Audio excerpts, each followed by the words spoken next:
ओम शांति। आज हम बात करेंगे कर्म और भाग्य के बारे में कि हमारा कैसा कर्म हो, कैसी सोच हो कि हमारा भाग्य है ना बिल्कुल परफेक्ट बन जाए। क्योंकि देखो एक कर्म ही है, मतलब कर्म वो कलम है जिसे हम अपना भाग्य लिख सकते हैं। क्योंकि मान लो अगर लाइफ में कुछ भी होता है, कुछ भी हमारे सामने आती है, कोई भी सिचुएशन आती है, तो सबसे पहले हमें अपने लाइफ में उस चीज़ के लिए रेडी रहना है। मान लो कोई सिचुएशन हमारे सामने आ गई, तो हर सेकंड, हमें नहीं पता अगले सेकंड हमारे सामने कौन सी सिचुएशन आएगी, तो हमें हर सेकंड उसके लिए तैयार रहना है। और तैयार रहने का मतलब ये नहीं है कि हमें लड़ाई के लिए तैयार रहना है, नहीं, हमें अपने मन को इतना पावरफुल रखना है कि कोई सिचुएशन आती है तो मैं उसके लिए तैयार हूँ। मेरी स्थिति बहुत हाई लेवल की होनी चाहिए।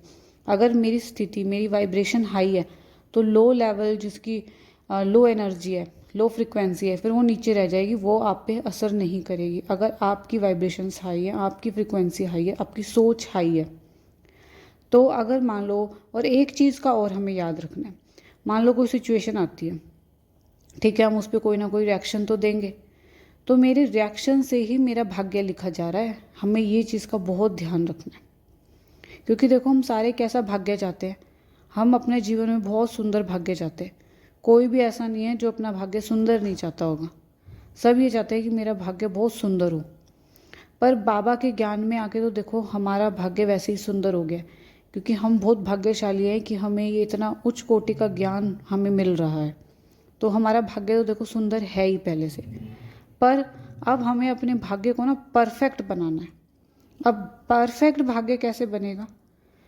क्योंकि देखो अगर हम परमात्मा के बच्चे हैं, अगर हम अपने बच्चों का भाग्य लिखते हैं, अगर हम लौकिक की बात करें, तो अगर हम अपने बच्चे का भाग्य लिखेंगे तो कैसा लिखेंगे?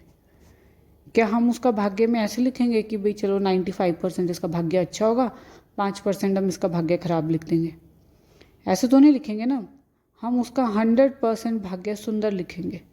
अगर वो हमारे पास पावर आ जाए ना अपने बच्चे का भाग्य लिखने के लिए, तो ऐसे ही हम कौन है, हम परमात्मा की संतान है, तो क्या वो हमारे भाग्य को मतलब सुंदर नहीं बनाएगा? वो भी चाहेगा हमारा भाग्य 100% सुंदर बन जाए। और हम जब भी भाग्य के बारे में बात करते हैं तो हम ज़्यादातर सब कुछ बाहर की तरफ देखते हैं। हम ये कहते हैं अगर मेरे रिश्ते अच्छे हो जाएं तो मेरा भाग्य परफेक्ट हो जाएगा, अगर मेरा कारोबार अच्छा हो जाए तो मेरा भाग्य परफेक्ट हो जाएगा, अगर मेरे बच्चे अच्छे हो जाएं तो मेरा भाग्य परफेक्ट हो जाएगा। तो हमारा ध्यान है ना बाहर की तरफ जाता है।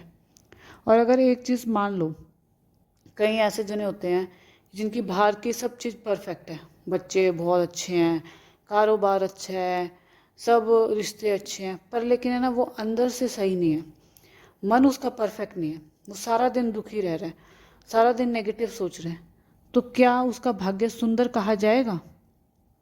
क्या हम कहेंगे उसका परफेक्ट भाग्य है? और इसके विपरीत कोई इंसान ऐसा है, मान लो बाहर की चीज़ें उसकी परफेक्ट नहीं है, थोड़ा बहुत रिश्ते में भी प्रॉब्लम है, कुछ कारोबार में भी प्रॉब्लम है, थोड़ा बहुत उसका चल रहा है, पर लेकिन मन उसका परफेक्ट है, उसकी स्थिति इतनी ऊंची है कि उसको बाहर की चीज़ें उसको इफेक्ट ही नहीं कर रही, बाहर की चीज़ें उसके मायने ही नहीं लगती उसके लिए। तो किसका भाग्य सुंदर हुआ? जिसके पास सब कुछ है, उसका मन अच्छा नहीं है, उसका भाग्य सुंदर हुआ? या फिर जिसकी बाहर की चीज़ें चलो परफेक्ट नहीं है पर उसका मन सुंदर है, मन परफेक्ट है, तो क्या उसका भाग्य सुंदर हुआ? तो है ना, एक है ना डेली रूटीन में हमें ना एक उदाहरण भी देखते आ रहे हैं हमेशा। देखो आप इसको चाहे नोटिस भी करना, अगर हम अपनी लाइफ में ना देखते हैं कि भाई जैसे अक्सर कई बार हमारे साथ ऐसा होता है कि मान लो कोई एक दिन ऐसा है कि हम बहुत खुश हैं, कुछ ऐसा मिल जाता है कि हम बहुत खुश हैं उस दिन, और आप नोटिस करना उस दिन कोई अगर आपको कुछ गलत बात भी बोल जाता है ना, वो बात बहुत बड़ी बोल गया, लेकिन आपकी खुशी इतनी ऊंची होती है ना, आपकी स्थिति, आपकी वाइब्रेशंस इतनी हाई होती है ना उस टाइम, कि उसकी गलत बात आप तक पहुंच ही नहीं पाती, कोई इफेक्ट ही नहीं कर पाती। वो क्यों नहीं कर पाती? अब आपकी फ्रिक्वेंसी बहुत हाई हुई है, आपकी वाइब्रेशन बहुत हाई है, आपकी मन की स्थिति बहुत हाई है। तो जो लो फ्रिक्वेंसी के लोग हैं, जिनकी मन की स्थिति डाउन है, वो आप पे इफेक्ट ही नहीं कर पा रही, फ्रिक्वेंसी मैच ही नहीं कर रही, क्योंकि आप तो ऊंची पोजीशन पे पहुंचे हुए हो ना। और ऐसे ही कई बार क्या होता है कि भाई हमारा मन बहुत ख़राब होता है, और छोटा सा कोई किसी ने हमें कुछ कह देता है ना, हम उस बात का बहुत बड़ी बना देते हैं।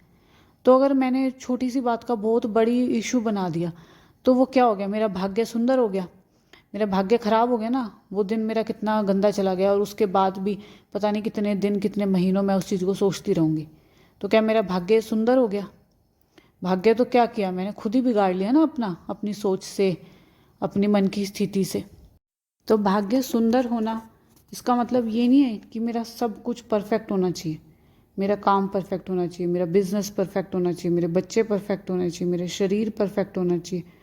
और दुनिया में ना हम देखते हैं कि कुछ ऐसे लोग हैं जिनकी सारी चीज़ें, सब चीज़ परफेक्ट है, लेकिन फिर भी वो अंदर से संतुष्ट नहीं है, फिर भी उनके अंदर लालच भरा हुआ है, फिर भी कमी महसूस होती है। और कई लोग को देखो ठीक ठाक होता है, कुछ ज़्यादा नहीं होता, फिर भी संतुष्ट हैं, भरपूर हैं, बहुत खुश हैं, फिर भी उनके जीवन में ना कभी भी कमी के बावजूद भी वो परफेक्ट महसूस करते हैं। तो मेरा भाग्य परफेक्ट का मतलब है कि चाहे बाहर कुछ भी हो, मैं आत्मा पावरफुल, शक्तिशाली, मैं आत्मा भरपूर हूँ। और जो भरपूर पावरफुल आत्मा है वो सिर्फ देने वाली आत्मा है, उसे किसी से कुछ भी नहीं चाहिए। हम सिर्फ देने वाली आत्मा है, हमें देने वाली आत्मा बनना है। और जो देने वाली आत्मा है उसका भाग्य हमेशा परफेक्ट होगा, क्योंकि परफेक्ट भाग्य का मतलब ये नहीं है कि मेरे पास सब कुछ है। अगर कुछ कमी भी है तो भी अगर मेरा मन परफेक्ट है ना, तो इसका मतलब मेरा भाग्य भी परफेक्ट है। एक उदाहरण और देखते हैं, बहुत ज़्यादा ये देखने में आता है। मान लो किसी को शरीर में, कोई व्यक्ति है उसको शरीर में थोड़ी सी भी दिक्कत है, मान लो थोड़ा भी दर्द हो रहा है और थोड़ा बहुत बीमारी आ जाती है, तो वो क्या बोलता है सारा दिन, कोई भी उसके पास आएगा ना तो वो सारा दिन यही बात बोलेगा, हाय मैं बीमार, हाय मैं बीमार, ये मुझे क्या हो गया, कैसे मैं ठीक होऊंगा। सारा दिन ये नेगेटिव मतलब सारा दिन बोलते हैं। और ना उसके विपरीत देखना, कई लोग ऐसे होते हैं जिनको भयंकर लाइलाज बीमारी भी आ जाती है ना, फिर भी वो आत्मा इतनी पावरफुल, शक्तिशाली होती है, और फिर भी वो ये बोलते हैं कोई बात नहीं, क्या फ़र्क पड़ता है, मरना तो है ही एक दिन, तो जितने दिन जिएंगे बहुत खुशी से जिएंगे। तो ये देखिए फिर किसका भाग्य सुंदर हुआ। तो भाग्य को हमें कभी भी बाहरी चीज़ों से चेक नहीं करना। हम इसमें ना एक प्रैक्टिकल भी करके देख सकते हैं, उसको अपने प्रैक्टिकल में भी ला सकते हैं एक चीज़ को। जैसे मान लो कोई भी परिस्थिति आती है हमारे सामने, किसी ने हमारे साथ गलत व्यवहार किया, बहुत गलत गलत वो हमें बोल रहा है, बहुत ज़्यादा बोल रहा है, तो हम में ना कन्फ्यूज़ हो जाते हैं कि अब मैं क्या करूँ, मुझे वहाँ बोलना है, चुप रहना है। तो एक शिवानी दीदी की क्लास देख रही थी मैं, तो उसमें दीदी ने इसका बहुत अच्छा तरीका बताया, तो वही शेयर करूँगी आपके साथ। मान लो कोई भी आके हमें बहुत ज़्यादा बोल रहा है, तो उस टाइम हम कंफ्यूज हो जाते हैं कि मैं क्या करूं। और हमें ये भी कहते हैं कि भाई इसने तो मुझे बहुत ज़्यादा बोला, मैं कैसे चुप रहूं, भाई उसने इतनी बार बोला मुझे कि अब मैं बार बार ही कैसे चुप हूँ। तो दीदी ने बताया उतनी बार चुप रहें जितनी बार आप अपना श्रेष्ठ भाग्य बनाना चाहते हैं। जिस दिन आपको भाग्य गंवाना चाहते हो ना, उस दिन जोर से जवाब दे देना। तो अच्छा जी, ओम शांति।